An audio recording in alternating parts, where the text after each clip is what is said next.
Hallo liebe Hungrige, dieser Johannisbeertraum ist fruchtig, cremig und herrlich unkompliziert, also das perfekte Dessert für den Sommer.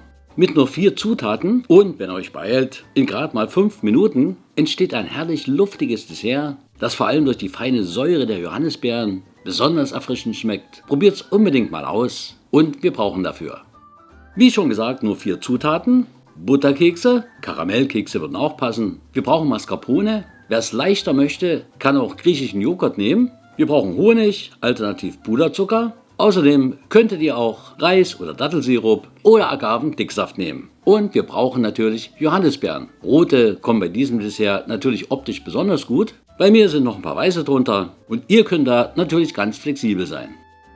Zuerst kümmern wir uns mal um die Johannisbeeren. Diese müssen von den Rispen abgezupft und gewaschen werden. Und so ungefähr ein Viertel davon stellen wir zum Garnieren beiseite, also dafür natürlich die schönsten aussuchen.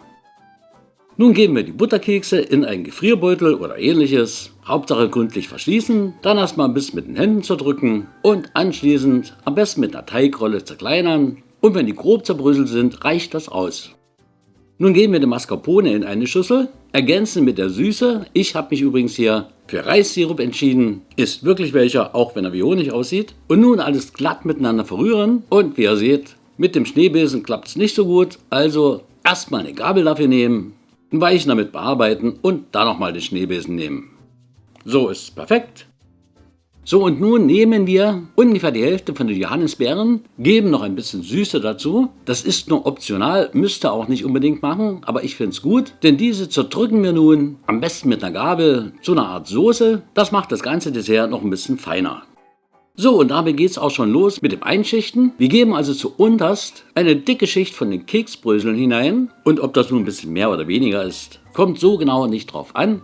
Auf jeden Fall geben wir als nächstes nun eine Schicht von der Creme hinein, so als grobes Richtmaß, ca. 2 Esslöffel davon, ein bisschen glätten und nun, wenn ihr es auch so wie ich macht, verteilt von der Johannisbeersoße, also den zerdrückten Früchten darauf, wieder ein bisschen verstreichen und darauf geben wir nun von den ganzen Johannisbeeren. Ein bisschen gleichmäßig natürlich und darauf kommt als nächstes nochmal eine Schicht von der Creme. Wieder so 1 Esslöffel oder vielleicht auch 1,5, hängt ja auch immer davon ab, was für Gefäße ihr verwendet und nachdem wir die Creme glatt verstrichen haben, geben wir nun obendrauf nochmal von den Keksbröseln. Ja, und nun brauchen wir, ihr erinnert euch, von den beiseite gestellten Johannisbeeren zum Dekorieren, garnieren alles damit und ich mache das mal im Eiltempo.